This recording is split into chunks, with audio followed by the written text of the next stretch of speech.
What up, y'all? You're listening to Sports Talk with Tropp, and I'm your host, Katie Tropp. Well, it's official. The Dallas Mavericks are going to have the number one overall pick in the upcoming draft this year. The draft lottery was just held right before I started recording, and it was announced that it's the Mavericks. So at least they have that to be happy about. We'll see what it looks like. They're probably going to end up drafting Cooper Flagg. That seems to be the consensus that everybody who was going after the number one pick was going to go after him. But at the same time, we're going to have to see how that career plays out, because trying to replace Luka is going to be a difficult task for the Dallas Mavericks to do. But hey, here you go. You've got the first overall pickup coming in the draft, and we'll see what happens there. But they needed some good news for the Dallas Mavericks, so there they go. On to some better basketball teams that are actually still playing basketball. We have the conference semifinals still going on. And so let's recap what happened over the weekend, beginning with the probably one of the most surprising matchups so far between the Cleveland Cavaliers and the Indiana Pacers. Now, the Pacers have pretty much dominated 3 of the 4 games in this one. And it hasn't been close in those 3 wins either. Actually, all 4 games have been pretty much blowouts. I mean, Friday night, the Cavaliers actually looked like they got back on track a slight bit. They did get the win 126-104. Donovan Mitchell went off, 43 points, 9 rebounds.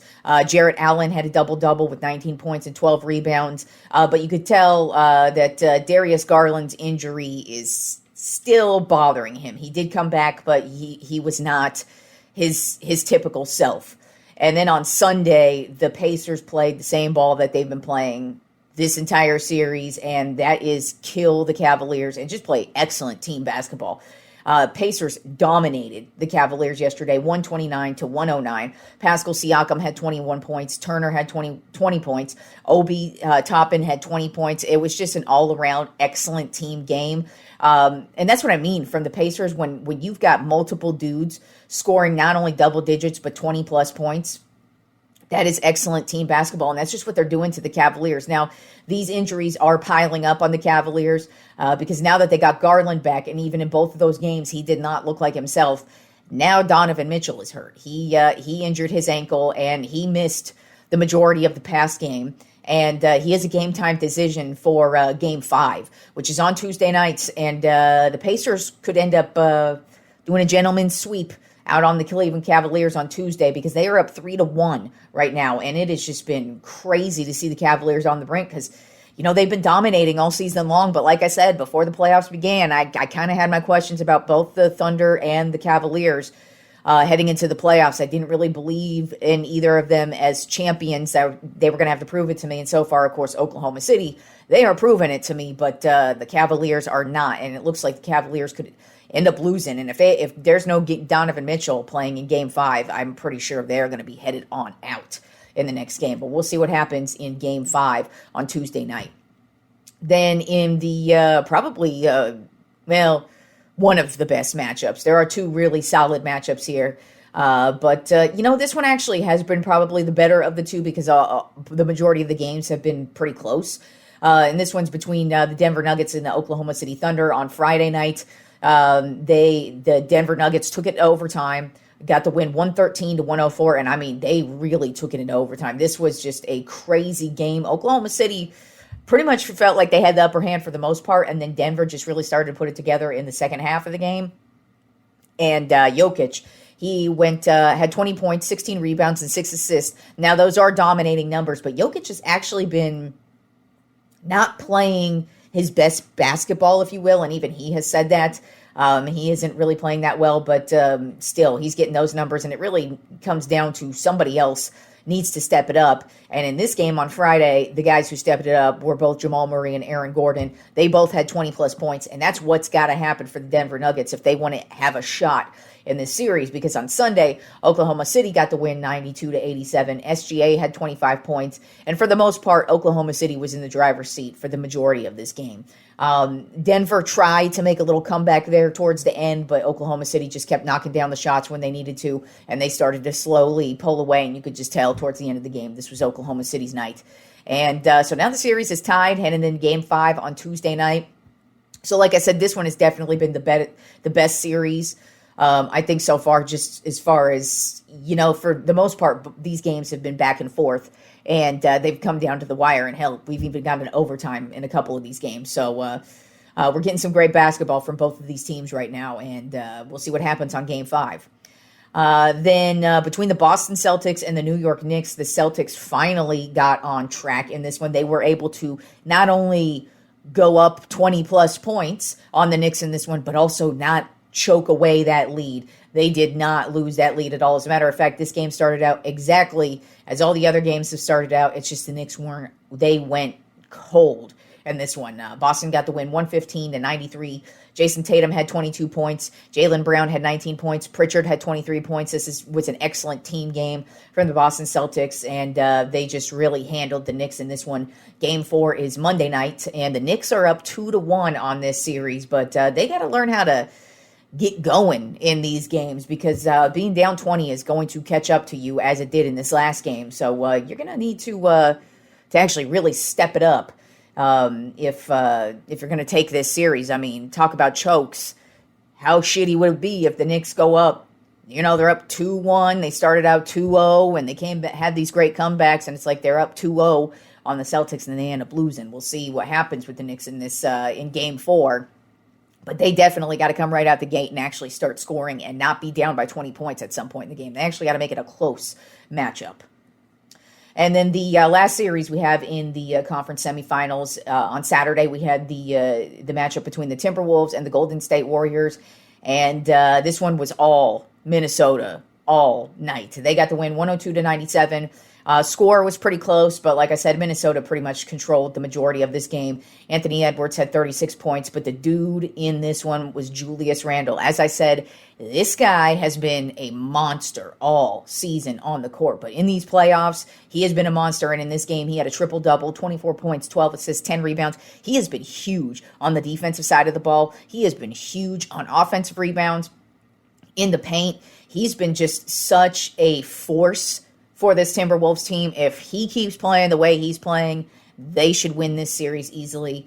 Game 4 is Monday night, and Minnesota is up 2-1 in this series. And Golden State, Steph Curry, his injury, obviously he's not going to be back for Game 4, and who knows about Game 5 for sure. But Julius Randle, even with Steph Curry playing in the game, Julius Randle plays at this high level. He is exactly what Anthony Edwards needs on the court with him, because Ant can't do it all. And when you got a dude like Randle, who's not only getting points, but getting shit done in the paint, he's doing the dirty work and getting triple doubles and just being everywhere on the court. You got to watch out with this Minnesota Timberwolves team if Randle keeps playing at this level that he's playing.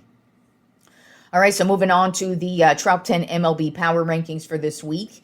Not a whole lot of movement in this week's power rankings. It's pretty much the usual suspects. Definitely at the top, a couple of teams have moved up, a couple of teams have moved down, but we're pretty much talking about the same teams this week. Beginning with number 1 remains the Los Angeles Dodgers. Their overall record right now is 27-14, 6-4 in their last 10 games. This past week, they took the series over the Miami Marlins and split the series with the Arizona Diamondbacks. And Teoscar Hernandez, he is their next guy who has joined the injured list club.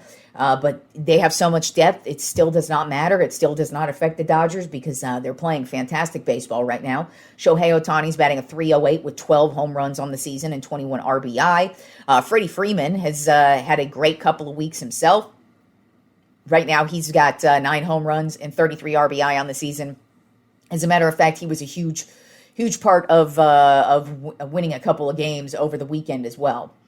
Then moving on to number 2 on our Tropp 10 MLB Power Rankings of the New York Mets. Overall record of 26-15. They're 5-5 in their last 10 games. This past week, they took the series over the Arizona Diamondbacks and the Chicago Cubs.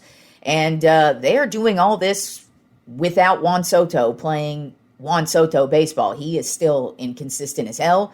He just had a pretty down weekend after coming off of a pretty high week.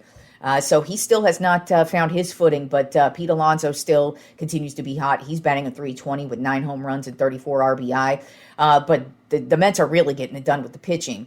And Griffin Canning, he is having a phenomenal year with 5 wins on the season, a .236 ERA, and 42 strikeouts. And it just kind of feels like every single week I'm talking about a new pitcher with this Mets team because they are really mowing everybody down with their pitching. They are getting it done offensively, but this pitching is just taking care of business from starting pitcher to the bullpen all the way down to the closer. Then at number 3 on my top 10 MLB Power Rankings of the Detroit Tigers, overall record of 26-15. They're 7-3 in their last 10 games. This past week they took the series over the Colorado Rockies. And by take the series, I mean kicked their ass into oblivion and pretty much helped the Rockies make the decision to go ahead and shit can their coach or their manager to start the season. We're on May 12th, and they've already canned their coach, or their manager. They're the worst team in the league, and they are just consistently getting their asses beat. And Detroit was part of that reason. But they also lost the series to the Texas Rangers. Unfortunately, they lost Casey Mize to the injured list, so he's going to be on there, but it doesn't look like it's going to be a major injury. It just kind of looks like it's going to be a couple of weeks, and then he should be back. Riley Green has had a huge year so far. He's batting at .257 with 9 home run and 22 RBI. And this Detroit Tigers team is really just getting a lot of offense going here. But that's pretty easy to do against the Colorado Rockies this season. Then at number 4 on my top 10 MLB Power Rankings of the San Diego Padres, overall record of 25-14. They're 7-3 in their last 10 games. This past week, they lost the series to the New York Yankees, but also demolished the Colorado Rockies. As a matter of fact, they were what really got the manager fired. The Rockies have pretty much been getting reamed in each and every game. And as a matter of fact, the Padres kicked their ass 21-0 over the weekend. Yeah. 21-0. That was a baseball game. Sometimes that's a football game.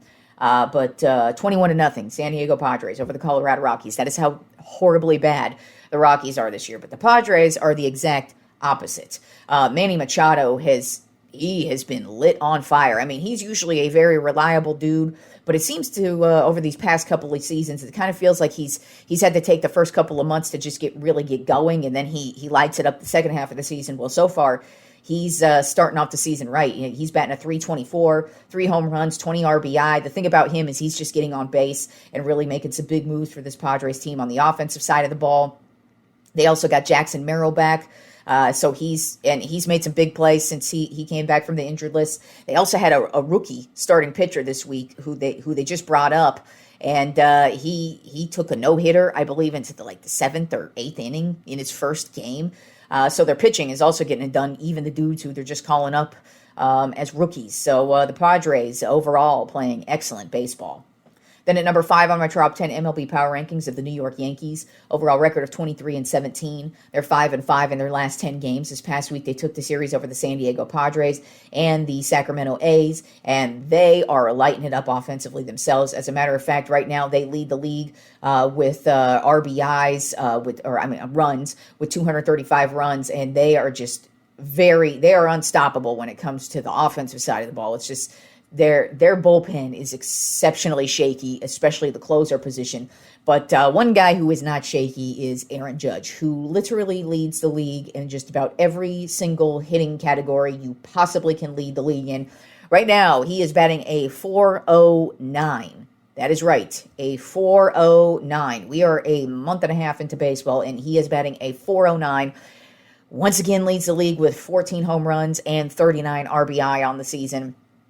And I just keep saying it. It doesn't even matter about the home runs anymore. He is becoming a threat by just getting on base, by hitting triples and singles and doubles and just making sure every at-bat counts. And Aaron Judge is doing it.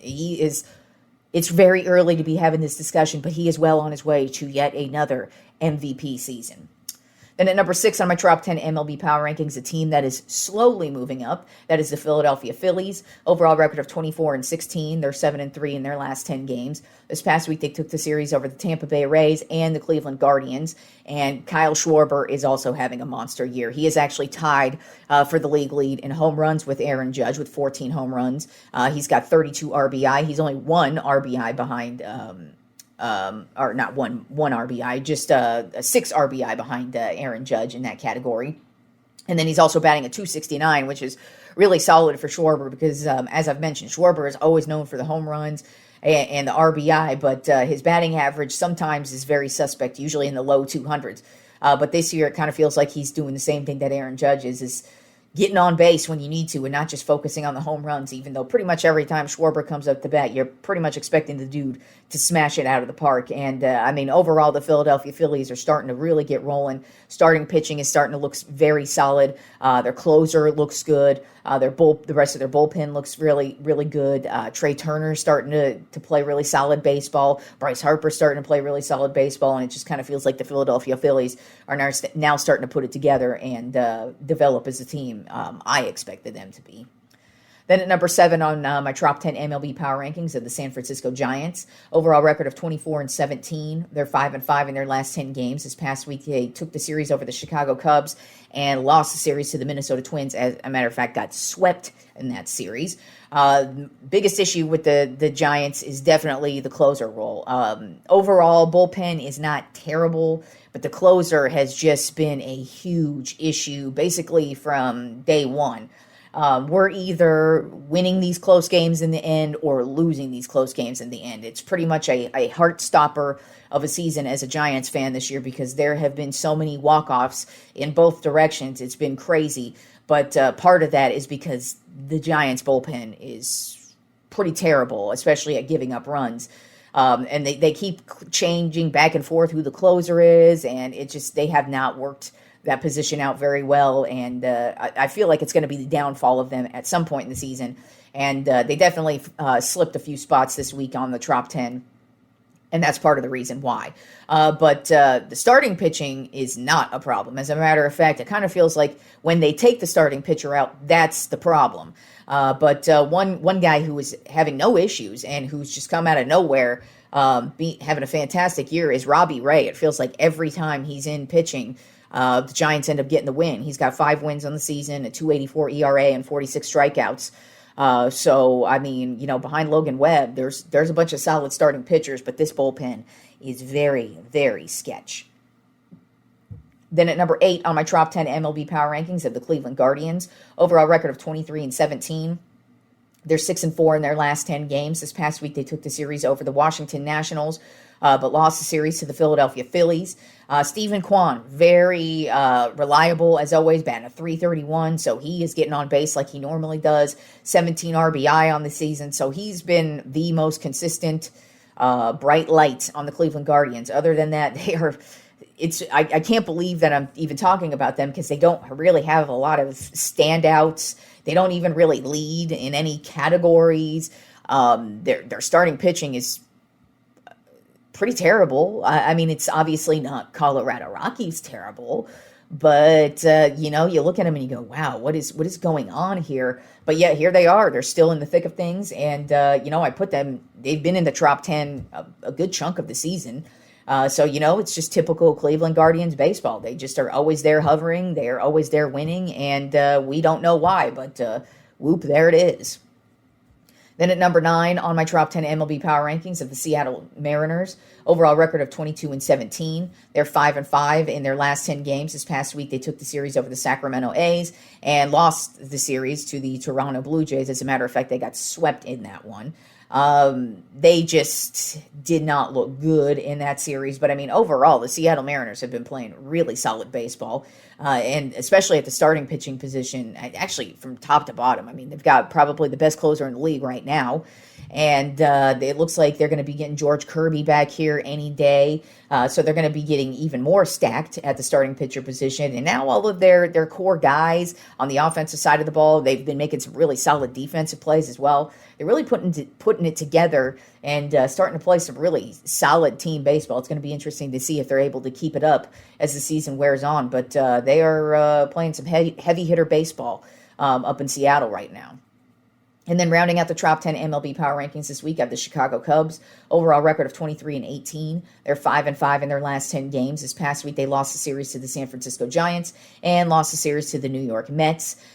Just a down week for the Cubs. As a matter of fact, they kind of had a difficulty scoring, which has not been a problem for them for the entire season. As a matter of fact, they've pretty much led the league in runs up until the last couple of weeks. But for the most part, the Cubs have been lighting it up. But at the same time, they have suffered a lot of injuries at the pitching position, and maybe that's going to catch up to them at this point. But their rookie PCA, he's been having a solid year, batting a 264 with 10 home runs and 28 RBI. And I mean, he's been making some solid plays, just some game winners and just getting on base when he needs to, hitting home runs out of the park. And nobody really expected this guy to come out, really to be anything. And here he is just lighting it up and pretty much making the big moves for a Chicago Cubs team that has a lot of offense, but he is also just been a very clutch player and just came out of nowhere for the Cubs. But very odd week for the Cubs here, but it's probably just